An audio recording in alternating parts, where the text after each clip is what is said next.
그래서 호출하니까 14라는 새로운 값이 떴고요.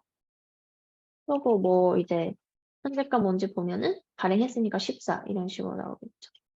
그다음에 이번에도 발행해 볼 건데 새로운 표현으로 한번 해보겠습니다. 그래서 list value for int sequence 하면 또 발행되면서 이런 식으로 새로운 값이 계속 불러와지게 됩니다.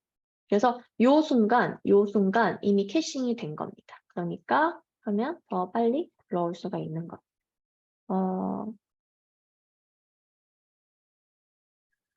그러면 저희가 이거를 실제로 테이블에다가 시퀀스를 어떤 식으로 데이터를 입력하는지 한번 사용해 보도록 하겠습니다. 그래서 보시면, 인플로이 테이블에요. 저희가 EMP 시퀀스를 활용해서 새로운 데이터를 추가를 할 겁니다. 그래서 아까 인플로이 테이블에 직원이 15번째 직원까지 있었던 거를 기억을 하실 거예요. 그래서 여기다가 저희가 넥스트 밸류를 사용해서 물론 여기다 그냥 16 이렇게 숫자를 직접 넣어줄 수도 있겠죠. 근데 저희는 시퀀스를 만들었으니까요. 시퀀스를 사용해서 한번 데이터를 넣어보도록 하겠습니다. 그러면 똑같이 insert into 하고 테이블 이름하고 values 한 다음에 제가 원하는 값을 이렇게 컬럼으로 나누어서 데이터를 입력하게 되잖아요. 그래서 보시면 16, 여기 나머지 데이터는 뭐 다 똑같고요. 16이라는 데이터 대신에 어떻게 되냐면 nextVal이라는 함수를 사용했네요. 호출하면서 넣어주는 겁니다. 왜냐하면 지금까지 값이 15였죠. 이번에 그 다음 호출하면 16이 들어가겠죠. 그러고 나서 잘 데이터가 추가됐나 이렇게 확인하는 겁니다. 그래서 한번 해볼까요? 그래서 먼저 조회를 한번 해봐야겠네요. 조회를 하시면 15개가 아니라 15명이죠. 15명의 직원들이 있고요. 여기다가 호출해서 한번 해보도록 하겠습니다. 호출해서 여기 있는 데이터 그대로 해볼까요?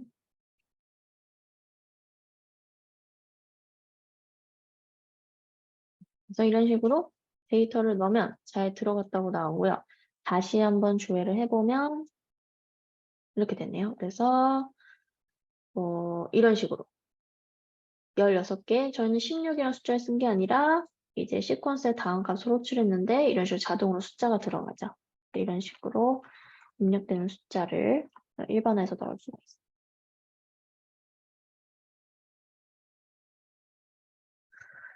그 다음에 저희가 일단 지금 한 거는 시퀀스를 생성해봤고 시퀀스 관련 정보를 확인했고 그 다음에 시퀀스를 이제 직접 사용을 해봤습니다. 함수를 사용해서 호출도 한번 해봤고요. 그럼 이제 시퀀스를 사용하다가 보면 예를 들어서 값을 변경하고 싶을 때가 있잖아요. 예를 들어서 오토 인크리먼트랑은 좀 다르지만 어쨌든 오토 인크리먼트로 예제를 들자면 저희가 데이터를 막 넣고 나서 오토 인크리먼트도 시퀀스처럼 계속 순차적으로 발행되는 형식이기 때문에요. 순차적으로 발행되는 형식이기 때문에 그러니까 이미 값이 한번 호출되고 나면은 다시 돌아가지가 않죠. 그래서 얘도 마찬가지 시퀀스를 값을 발행을 하다가 뭐 10 아까를 예제를 들자면 뭐 14, 15, 16, 17 이런 식으로 하다가 그럼 그렇게 계속 가는 거죠. 계속 얘는 가는 거죠. 숫자가 18, 19 이런 식으로. 그러면 알터 시퀀스 문장을 사용해서 저희가 원하는 숫자를 다시 호출을 할 수가 있겠죠. 바꿔줄 수가 있겠죠. 그래서 그럴 때 사용하는 게 알터 시퀀스 문장입니다. 그래서 크리에이트 시퀀스 문에서 길게 뭔가 옵션을 써놨었잖아요. 그래서 그거는 생략을 했고요. 왜냐면 동일하게 바꾸실 수가 있습니다. 그 얘기는 시작값, 뭐 민맥스 밸류, 그리고 뭐 인크리먼트, 이런 거 다 캐시밸류 뭐 이런 거 다 설정할 수 있다는 얘기죠. 근데 그 중에서 이제 리스타트 옵션이라는 게 있습니다. 그래서 그거는 만약에 내가 원하는 값을 뭔가 에러 때문에 지나쳤다던가 아니면 뭐 그 외에 다른 이유로라도 만약에 다음에 발행하는 값을 다시 받고 싶다라고 하면은 그때 리스타트 옵션을 사용하셔서 시퀀스 다음 값을 재설정하시면 될 것 같습니다. 그래서 만약에 이제 해당 옵션을 명시하지 않으면 그러면 이 디폴트 값은 이제 시작 값으로 다시 돌아가거든요. 그래서 그거를 기억하셔서 사용하시면 될 것 같습니다. 그래서 지금 보시면 EMP 시퀀스를 변경을 하려고 하는데요. 변경하기 전에 지금 상태가 어떤지를 먼저 확인한 다음에 변경을 하도록 하겠습니다. 그래서 보시면 저희가 아까 14 발행했죠. 여기 시퀀스가 이런 식으로 이미지로 표현을 해놨는데 보시면 저희가 아까 14 발행했고 15 발행했고 16 발행했고 그 다음에 지금 17 발행 안 했죠. 17 발행 안 한 상태에서 보시면 16까지 발행했고 그 다음 값이 되는 거죠. 레스트 밸류 하고 나서 보니까 17이 나오네요. 근데 그러고 나서 보면은 다시 EMP 시퀀스를 보면은 저희가 값은 계속 발행했는데요. 캐시된 값이 늘어나진 않는 것을 보실 수 있으십니다. 그러니까 이제 저희가 처음에 아까 값을 발행했을 때 어디 갔을까요?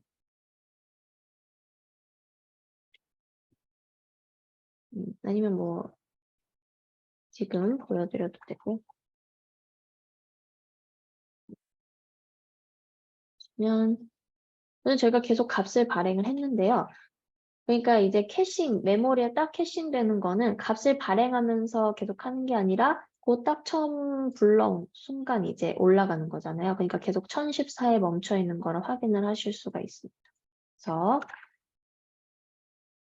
일단은 한번 확인을 해보면 현재 값이 16이군요. 한 번 더 발행해봐요. 예제랑 맞춰주려고 한 번 더 발행을 하고 그 다음에 이제 현재 값을 보시면 이렇게 되어 있고 계속 값을 발행했지만 캐싱된 개수는 여전히 이런 식으로 되어 있고요. 그러니까 1014부터 캐싱이 안 돼 있다는 거는 1013번까지는 메모리에 올라와 있다는 뜻이 될 겁니다. 그래서 알터 시퀀스문을 활용해서요. 현재 17이잖아요. 그거를 21로 한번 재설정을 해주도록 하겠습니다. 그래서 리스타트 옵션을 사용한 다음에요. 그 다음에 이제 상세 정보를 확인을 해서요.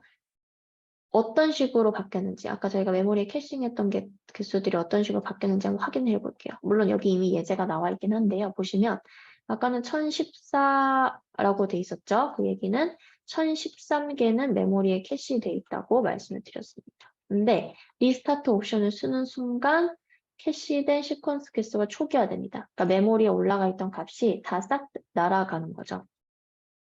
그래서 그러고 나서 다시 넥스트 밸류로 발행을 해야지만 저희가 캐싱이 될 수 있겠죠, 메모리에. 그래서 이것도 한번 해보도록 하겠습니다.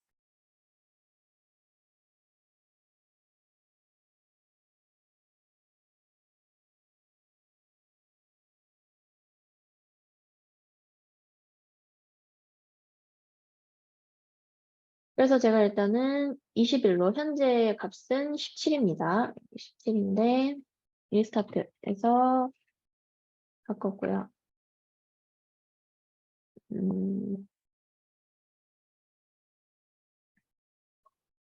이때서 신텍스 에러네고 잠깐만요.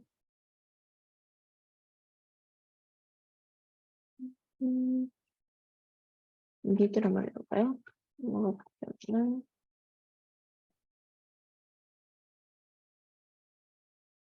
제가 에러를 오타를 냈군요. 오타를 냈네. 제가 지금 뭐 위드로 써도 상관없고요. 눈으로 써도 상관없을 텐데 예전은 눈에 돼 있으니까 눈으로. 그러면 잘 바뀌었네요. 뭔가 잘 바뀐 것 같고 그 다음에 다시 셀렉트해서 한번 확인해 보시면 캐시된 값이 내려갔죠. 이게 바뀐 게 없고 내려가면서 이제 다시 값이 21로 재설정된 걸 보실 수 있으십니다. 그래서 베스트 밸류 하면 어떨까요? 아이고.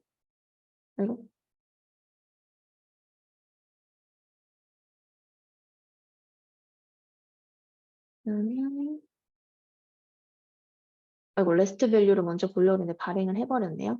그래서 발행을 하고 나서 다시 셀렉트 보면은 이제 캐시에 올라가죠.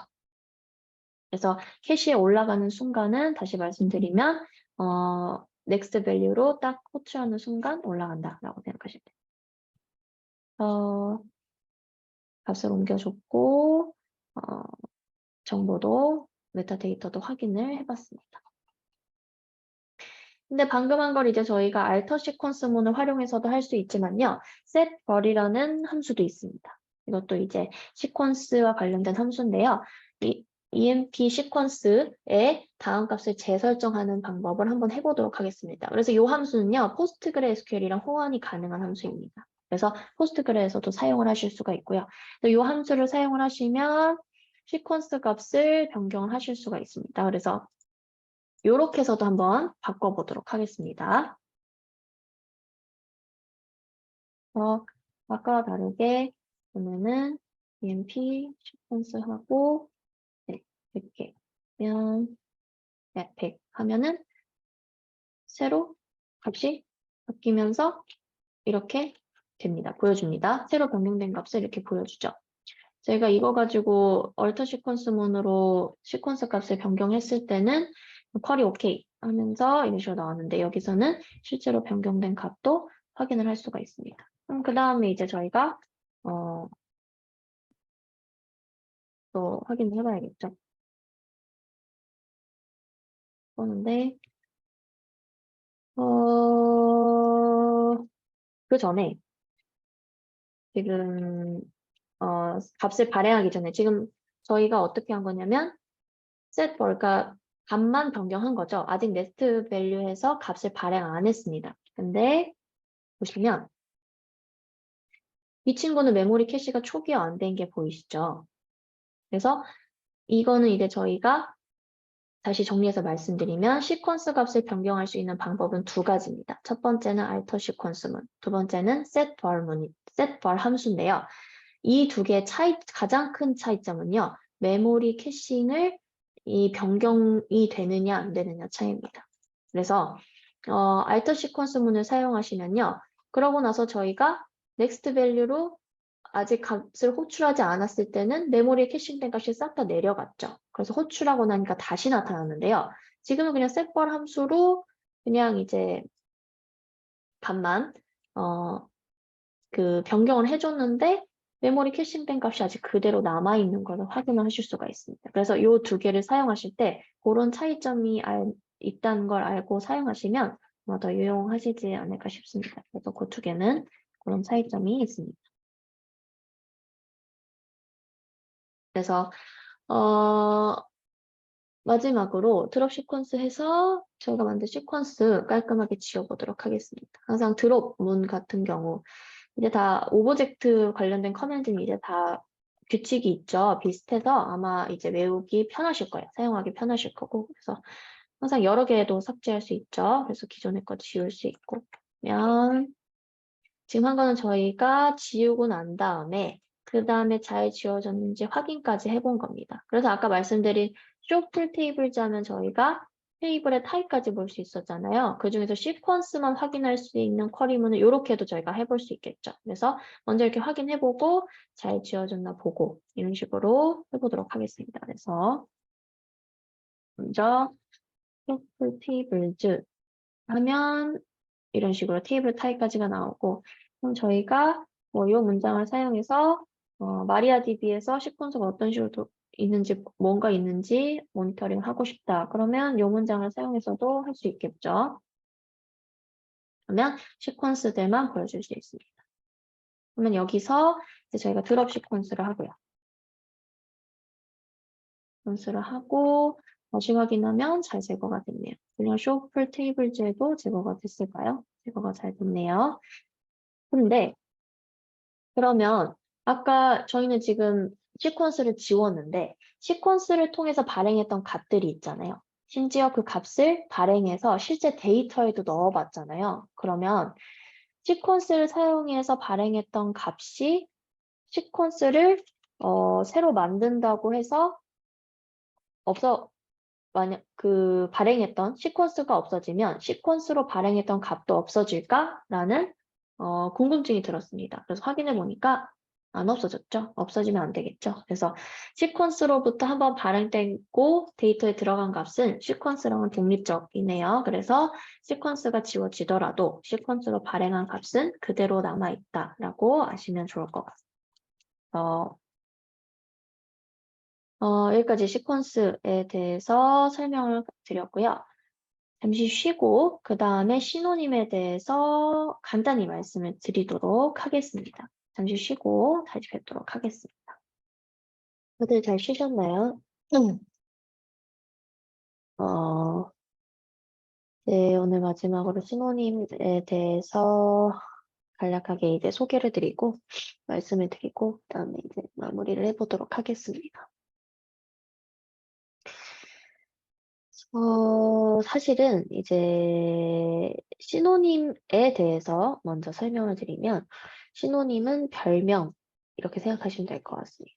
그래서 테이블, 뭐 뷰, 시퀀스 이런 데이터베이스 오브젝트들 있잖아요. 그래서 그 이름 대신에 별명을 대신 사용할 수 있는 별명을 설정할 때 사용하는 오브젝트입니다. 그러니까 이 시노님도 오브젝트입니다. 근데 어쨌든 간에 오브젝트에 별명을 붙일 때 사용하는 오브젝트다라고 생각하시면 됩니다. 그래서 그래서 그 엘리아스, 저희가 이제 SQL문에서 엘리아스 사용했었잖아요. 그래서 엘리아스를 사용해서 크게 칼럼 또는 이제 칼럼 이름이나 아니면은 그 테이블 이름 이런 식으로 저희가 엘리아스를 사용해서 쿼리문에서 그렇게 별명을 줄 수 있었는데요. 마찬가지라고 그러니까 그런 별명을 주는 데 있어서는 마찬가지라고 생각하시면 될 것 같습니다. 그래서 시노님을 왜 사용하느냐 크게 이제 장점을 두 가지로 꼽을 수 있을 것 같습니다. 먼저 첫 번째는 만약에 이름이 긴 객체가 있다. 오브젝트의 이름을 별명을 써서 이건 셀렉트 쿼리에서 엘리아스 사용할 때랑 비슷한 목적이죠. 그래서 이름을 줄여서 쿼리문을 용이하게 사용을 할 수가 있습니다. 근데 그렇게 사용을 할 수가 있고요. 그 다음에 이제 다른 또 두 번째 중요한 이유는요. 만약에 한 유저가 다른 유저의 오브젝트를 사용할 일이 있겠죠. 지금이야 저희는 그러니까 데이터베이스 서버에 저희가 실습으로 저희가 루트 유저로서만 이제 데이터베이스를 사용을 하지만요. 실제로는 여러 유저가 사용하잖아요. 그래서 다른 유저가 생성한 오브젝트를 사용하고 싶을 때도 있습니다. 네, 그럴 때 유저 이름 그리고 객체 이름을 그러니까 원래 이름을 숨기고 보안상 이유로 원래 이름을 숨기고 별명을 대신해서 사용을 할 수가 있어요. 그렇게 돼서 원래 이걸 사용한 실제 유저가 누군지 아니면 이거의 원래 이름이 뭐였는지 이런 것들을 굳이 보여주고 싶지 않을 수 있죠. 그래서 이런 식으로 저희가 엘리아스를 줘서 보안을 강화하는 데 사용할 수 있습니다. 그래서 이렇게 크게 장점이 두 가지가 있다고 생각을 하시면 될 것 같아요. 근데 이제 마리아DB에서는 사실은 공식적으로 시노님 사용을 지원을 하질 않습니다. 그래서 공식 문서에 시노님을 아까 저희가 항상 이제 오브젝트 생성하거나 할 때 create, alter, drop이 항상 묶이거든요. 그래서 오브젝트를 생성, 변경, 삭제하는 게 항상 한 세트입니다. 그래서 그걸 활용해서 저희가 일반적으로 오브젝트를 다루는데 이제 시노님 같은 경우는 마리아DB에서 공식적으로 그런 syntax를 언급을 해놓지 않고 있습니다. 그래서 대신 이런 식의 일부 사용은 가능한데요. 시스 데이터베이스가 있습니다. 저희가 마리아DB 디폴트 데이터베이스 4가지가 있었죠. 인포메이션 스키마, 퍼포먼스 스키마, 시스, 그리고 MySQL 이렇게 4가지가 있었는데요. 시스 데이터베이스에는 이제 몇 가지 스토어드 프로시저들이 저장이 되어 있어요. 그래서 그걸 사용해서 데이터베이스 명에 시노님을 설정하는 것으로 한정적으로 사용을 할 수가 있습니다. 그래서 이거는 저희가 여기서 사용하는 목적은 1번이겠죠. 이름이 긴, 그리고 그러니까 다른 객체가 아니라 데이터베이스만 됩니다, 지금은. 그래서 데이터베이스의 시노님을 설정하는 것으로 한정적으로 사용할 수가 있어서요. 이 목적으로 그렇게만 사용할 수 있습니다. 그래서 그것만 간단히 보여드리도록 할게요. 그래서 그 stored 프로시저 이름은요. create underbar synonym db라는 프로시저인데요. 그 프로시저는 이제 괄호 안에다가 첫 번째는 db name을 넣고 그거를 어떤 별명을 붙여줄 건지 이런 식으로 함수를 호출해서 저희가 사용을 할 수가 있습니다. 함수가 프로시저를 활용해서 저희가 사용할 수가 있는데요. 그래서 어떻게 사용하냐면 이런 식으로 사용할 수가 있습니다. show databases 하시면 저희가 만들어둔 데이터베이스와 함께 디폴트 데이터베이스가 이렇게 막 있죠. 그래서 그렇게 확인을 해보시면은 인포메이션 스키마 아니면 퍼포먼스 스키마 굉장히 길죠. 그래서 일단 show databases 해보면 이런 식으로 있고요. 근데 여기서 이제 저희가 인포메이션 스키마 데이터베이스를 예를 들어 사용하고 싶다. 그러면은 이렇게 막 써야 되잖아요. 이렇게. 아니면은 뭐 이런 식으로 뭐 이거는 뭐 됐고. 그래서 어쨌든 간에 이런 식으로 저희가 직접 사용한다고 얘기를 할 때 이렇게 굉장히 긴 이름을 선언을 해줘야 되잖아요. 아니면은 뭐 셀렉트문에서 데이터베이스 명을 명시해 줄 때도 그렇고요. 그때 이제 저희가 시스 데이터베이스에 요 프로시저를 호출해서 사용할 수가 있는 겁니다. 그래서 인포메이션 스키마라는 친구를 인포라고 이름을 붙여 주는 거죠, 짧게. 그리고 퍼포먼스 스키마를 퍼프 이런 식으로. 그래서 콜 프로시저를 한번 호출을 해보도록 하겠습니다. 그러면 어떻게 되냐면 이게 이제 이 이름의 데이터베이스가 생기면서요. 거기에 원래 이 인포메이션 스키마에 있는 테이블들을 참조하는 뷰가 만들어지게 됩니다. 그래서 그걸 한번 확인해 보도록 하겠습니다. 그래서 제가 지금 뭐 use sys 하고 해도 되는데요. 만약에 저희가 지금 sys 데이터베이스가 아니라 아까처럼 카페 데이터베이스였다. 그러면 그래도 저희가 sys 데이터베이스에 있는 프로시저를 호출하고 싶으시다면 앞에다가 이렇게 점 붙이고 데이터베이스명까지 입력해 주시면 어느 데이터베이스를 사용 중이던 간에 상관없이 호출할 수가 있죠. create 시노님 db하고 information 스키마를 info로 이름을 붙여주면 이렇게 79개의 뷰가 생성됐다고 나옵니다. 그래서 이 79개는 어디서 나온 거냐? 라고 보시면 또 유즈를 해야겠네요. 요즘 이따가 제가 79개 보여드릴게요. 뒤에 예제하면서. 그래서 어쨌든 간에 그러면 또 이제 얘만 하면은 그러니까 퍼포먼스 스키마도 같이 세트를 해보겠습니다.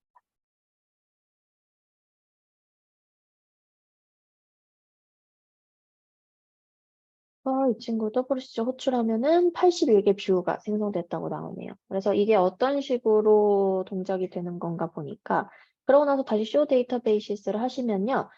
데이터베이스가 새로 만들어진 걸 보실 수가 있습니다. 그래서 사실은 같은 데이터를 담고 있는데요. 이런 식으로 이름은 같지만 이름이 같지만이 아니라 데이터는 같겠지만 어쨌든 간에 이름은 다른 이런 데이터베이스가 새로 생성되는 걸 확인하실 수가 있습니다. 보시면 이렇게 생성된 걸 확인을 하실 수가 있고요. 근데 아까 이제 저희가 좀 전에 썼던 show full tables라는 커맨드를 사용해서요. 시노님으로 생성된 데이터베이스가 아까 71개 뷰, 그리고 79개 뷰, 81개 뷰 이렇게 생성됐다고 나왔는데 실제로 테이블 타입이 어떤지 이거를 확인을 해볼 수도 있겠죠. 그래서 한번 확인을 해보면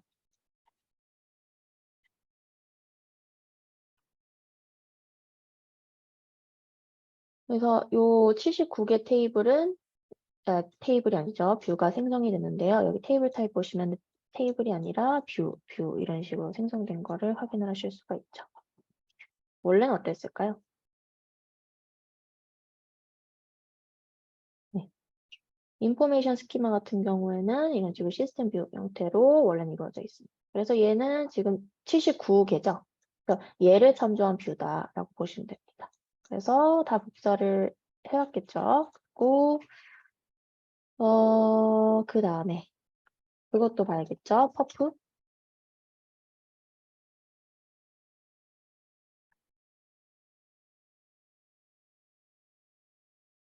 보시면 얘도 뷰로 참조를 한 걸 보실 수가 있습니다. 아이고. 이것도 나중에 인포메이션 스키마, 퍼포먼스 스키마 다 이제 상세히 볼 때 아마 이런 데이터들에 대해서는 설명을 드릴 텐데요. 그래서 이거를 이제 원래 테이블은 어땠나를 확인해 보니까 여기는 베이스 테이블로 되어 있습니다. 그래서 이거를 참조한 거나라는 거를 소스 데이터베이스랑 복제된 데이터베이스를 보시면 확인을 하실 수가 있어요. 이런 식으로 작동하는 프로시저고요. 그래서 이제 뭐 인포 데이터베이스를 이제부터는 뭐 마치 원래 인포메이션 스키마 사용하듯이 또는 퍼포먼스 스키마 사용하듯이 사용을 하실 수가 있는 거죠. 그래서 각자 유지해서 쇼 테이블제까지 해봤습니다. 그래서 이제 뭐 드랍을 또 해봐야겠죠. 근데 그 전에 이제 보시면은 이것과 관련해서 발생할 수 있는 에러가 항상 이제 이미 있는 거를 생성하려고 한다거나 뭐 없는 걸 지우려고 한다거나 하면은 오브젝트 같은 경우는 그런 데서 에러가 많이 발생을 하죠. 그래서 이것 같은 경우에도 동일한 커맨드를 이미 만들어진 상태에서 또 한다. 그러면 이미 info라는 게 있기 때문에 생성이 되지 않는다고 합니다. 퍼프라는 것도 있기 때문에.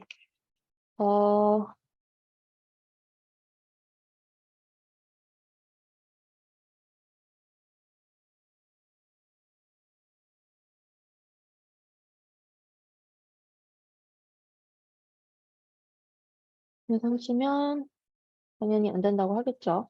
근데 약간 이렇게 바꾸면 어떨까요? 네, 그럼 잘 됩니다. 네, 그래서 그냥 뭐 이건 굳이 두 번 할 필요 없겠죠. 그래서 이런 식으로 에러가 발생하는데요. 뭐 이름만 조금만 바꾸면, 그러니까 에러가 발생한 이유가 얘 때문이 아니라 얘 때문이라는 거를 확인하실 수가 있죠. 그래서 이것만 좀 바꿔주시면 에러가 발생하지 않습니다. 그럼 또 얘도 생겼겠죠, 새로.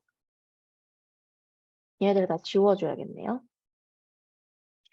그래서 이 신호님을 저희가 설정해놓고 나서 제거를 하잖아요. 근데 이게 신호님이 설정되는 방식이 새로운 데이터베이스를 만들면서 거기에서 이제 원래 기존의 데이터를 참조하는 뷰를 복제하는 방식이기 때문에 생성하면서 데이터를 복제하는 방식이기 때문에요.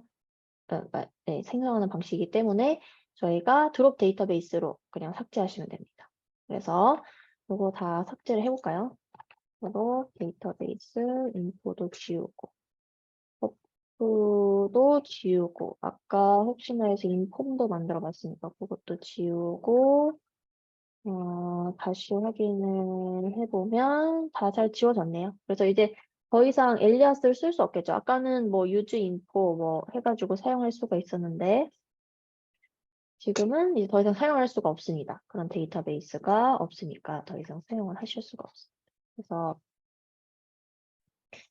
네, 오늘 강의 여기까지 진행을 하도록 하겠습니다. 그래서 오브젝트 관련해서 좀 내용이 길어졌는데요. 어쨌든 간에 오늘 이렇게 해서 트리거 시퀀스 신호님까지 마무리가 됐고요. 마리아DB 같은 경우에는 이제 일부 기능들이 다른 DBMS를 위해서 지원을 아직 하지 않는 경우도 있습니다만 이제 활용할 수 있는 범위 내에서 활용하시면 좋을 것 같아요. 그래서 오늘은 오브젝트 강의 여기까지 마무리하고요. 다음 주 파티션 테이블 그리고 테이블 스페이스까지 해서 강의 진행하고 그리고 추후 일정 말씀드린 대로 진행을 하도록 하겠습니다. 그래서 늦은 시간까지 다들 고생 많으셨고요. 네, 다음 주에 뵙도록 하겠습니다. 감사합니다.